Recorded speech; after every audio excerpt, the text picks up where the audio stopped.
Salut à tous! Alors oui, je sais, j'avais dit que je ferais une FAQ pour les 1 an de cette chaîne, 1 an qui ont eu lieu il y a 2 mois. Comment ça, je suis désorganisée? Bref, à la base, l'idée de cette vidéo est venue du fait que certains d'entre vous m'ont posé des questions sur les différents réseaux et je me suis dit qu'au lieu de répondre de façon individuelle à chacun d'entre vous, j'allais tout simplement faire une vidéo pour vous répondre à tous en même temps.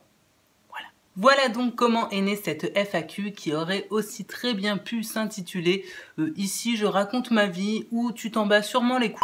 Mais je vais quand même la publier. Allez, assez de blabla et place à vos questions petits curieux. Alors la première question vient de Noémie Francia, et je suis désolée si je regarde en dessous, mais j'ai mes petits pense-bêtes. Et cette question c'était « Que fais-tu comme métier ?» Alors très chère Noémie, j'aurais pu te répondre danseuse étoile, écrivain à succès ou bien encore humoriste international, mais la vérité est beaucoup moins glorieuse.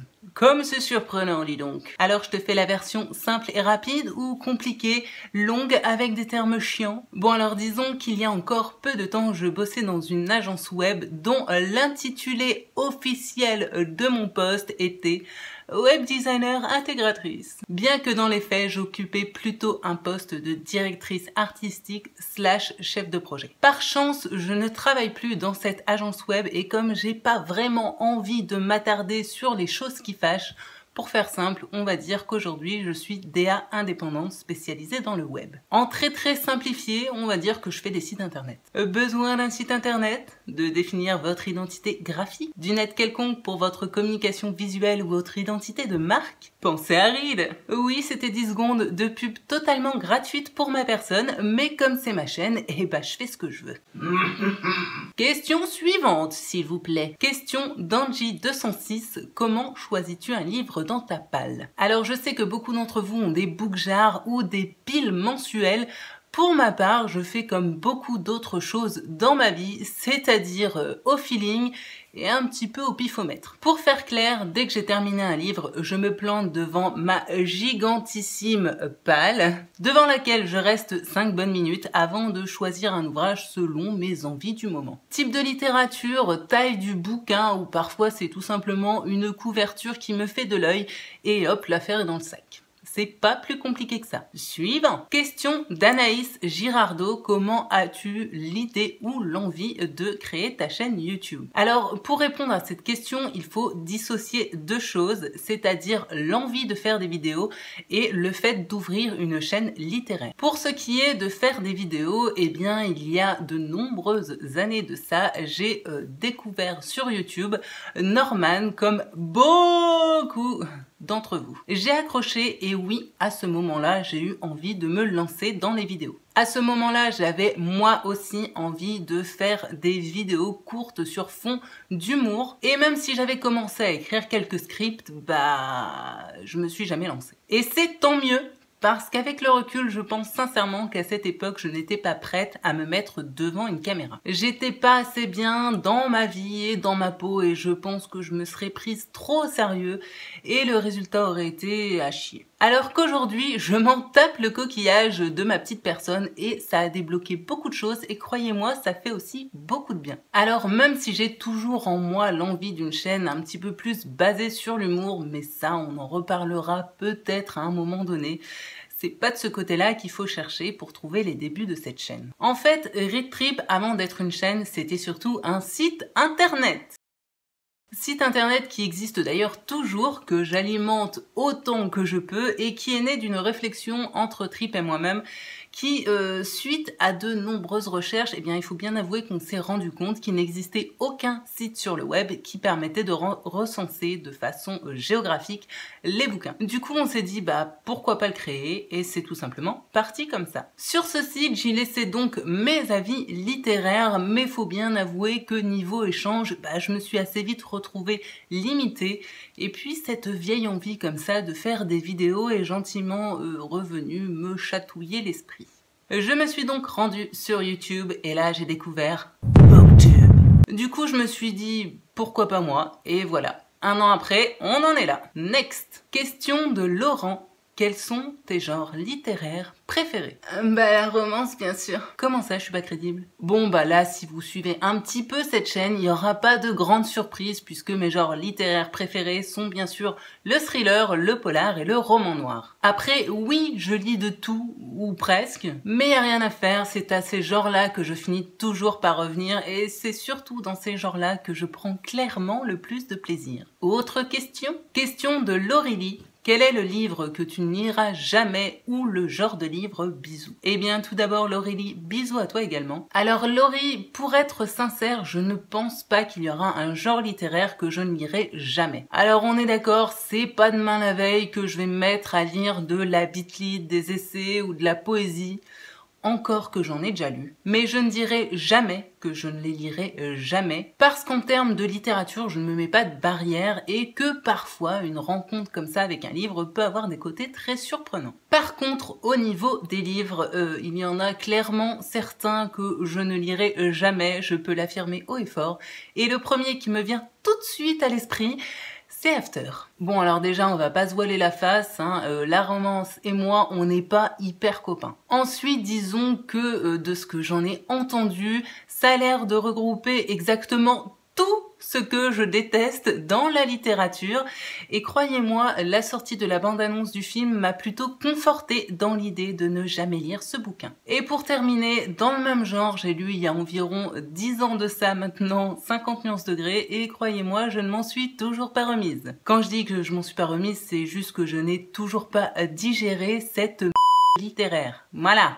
Ça, c'est dit. Le suivant, s'il vous plaît. Question de Isa Natural Tales, le top 5 de tes romans favoris, entre parenthèses, c'est Ardos. Alors avant de répondre, je voudrais vous dire que si vous ne connaissez pas encore Isa, ce qui m'étonnerait beaucoup, je ne peux que vous encourager à découvrir sa chaîne, que j'essaierai de mettre en barre d'infos ci-dessous si je n'oublie pas comme d'habitude. Parce que cette nana est hyper cool et que clairement la Belgique ça déchire. Bon maintenant Isa, je peux te dire que là tout de suite je te déteste parce que qu'elle est dure cette question. Bon alors pour commencer et en finir tout de suite avec la non-originalité, je vais bien sûr répondre la saga Harry Potter.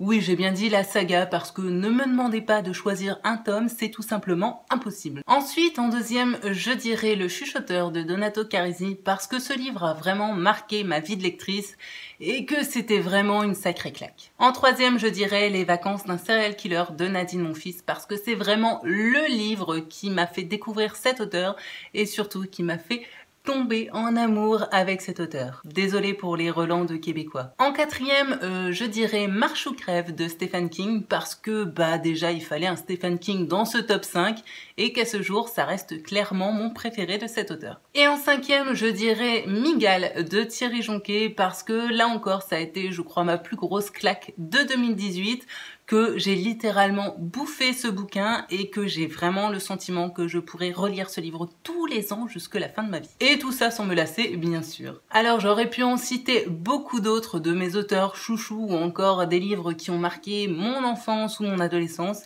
mais je vous garde ça sous le coude pour d'autres vidéos. Ensuite, question numéro 7 de Sab. Une table 5 personnalités en lien avec les livres que tu peux inviter, morts, vifs, réels ou imaginaires. Bon alors là encore, je dois dire, avant de répondre à cette question, que donc la personne qui l'a posée, c'est Sab de la chaîne Call Me Sab, qui est une nana que j'aime tout particulièrement, hyper naturel avec un petit accent du sud qui me donne toujours l'impression d'être en vacances quand je regarde ces vidéos.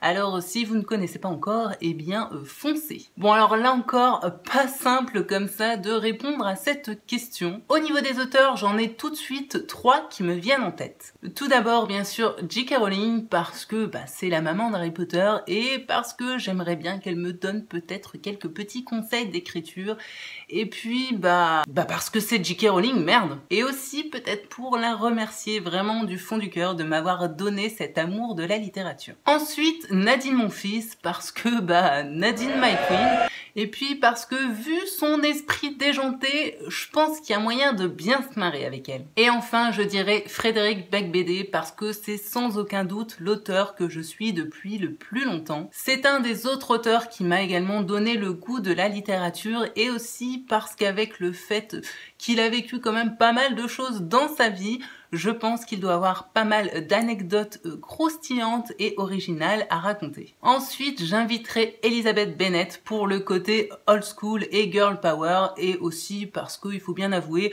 ce personnage déchire. Et pour finir, Mémé Cornemuse, le personnage ô combien génialissime de Nadine Monfils. Parce que si vous voulez vous marrer et que votre soirée parte en sucette en un claquement de doigts, eh bien je pense sincèrement que c'est le personnage parfait pour ça. Suivant, question de l'OLM. Hello, comment fais-tu pour lire autant de livres? Quel est ton secret? Alors, j'ai des yeux bioniques, of course. C'est tellement bien fait que personne ne remarque rien. Non, ça c'est dans mes rêves. En vrai, j'ai aucun secret révolutionnaire, je suis désolée de vous décevoir. Premièrement, je lis en toutes circonstances dès que j'ai 5 minutes à perdre. Je lisais pendant mes pauses lorsque je travaillais encore dans cette agence web.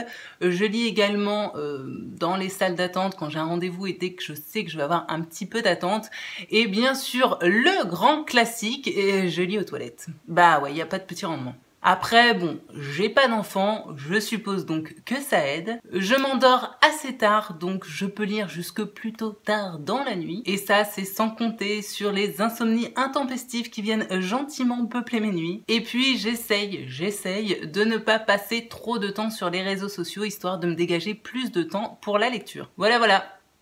Comme je le disais, rien d'exceptionnel. Envoyez la suite. Question de chez Fleurette. Quel est le thriller à lire pour toi? Alors là encore, c'est plutôt chaud patate de ne choisir qu'un seul titre, mais finalement, je dois avouer que j'ai un roman qui m'est venu assez spontanément à l'esprit, et c'est donc Le Chuchoteur de Donato Carisi. Alors oui, je sais, je vous parle beaucoup de ce roman, mais j'y peux rien. Ce livre m'a charmé et est indéniablement logé dans mon cerveau, il veut plus en partir. Et enfin, la dernière question. Question de Margot N. Chamallow. Quels sont tes auteurs chouchous?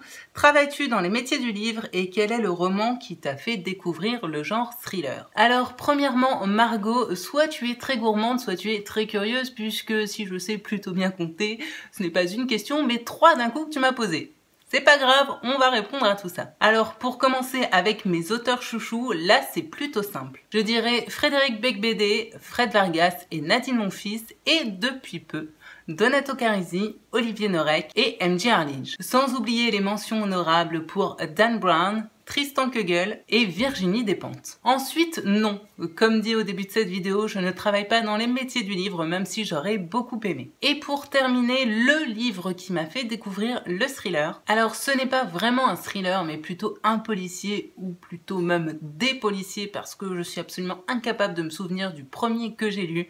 Et il s'agit des livres de Mary Higgins Clark. Alors je sais que pour beaucoup de lecteurs de ce genre littéraire, Mary Higgins Clark c'est un petit peu du polar de gare. En général, elle n'est pas forcément très appréciée, mais pour moi c'est vraiment l'auteur qui m'a donné envie de découvrir plus en détail ce genre littéraire et qui m'a clairement mis le pied à l'étrier. Et pour cette raison, je dois dire qu'elle aura toujours une place à part dans mon petit cœur de lectrice. Voilà, c'est ainsi que se termine cette FAQ. J'espère que vous aurez aimé cette vidéo parce que clairement, c'est pas le genre de vidéo que je vous ferai toutes les semaines. Merci en tout cas pour vos questions gentilles et intelligentes qui ont permis d'alimenter le contenu de cette nouvelle vidéo. J'aimerais également remercier toutes les personnes qui ont rejoint dernièrement cette chaîne. Tout d'abord parce que clairement, ça fait chaud au cœur et aussi parce que ça me conforte dans mon idée de vous produire toujours plus de contenu. Si vous voulez m'écrire une petite bafouille, comme d'habitude les commentaires sont ouverts juste en dessous. Et puis vous connaissez la chanson, si vous avez aimé cette vidéo, n'hésitez pas à mettre un petit pouce levé pour aider la chaîne et pourquoi pas à vous abonner si ce n'est pas déjà fait. De mon côté, je vous souhaite paix, amour et littérature dans vos cœurs et j'espère vous retrouver très bientôt sur cette chaîne pour un nouveau contenu. Bye!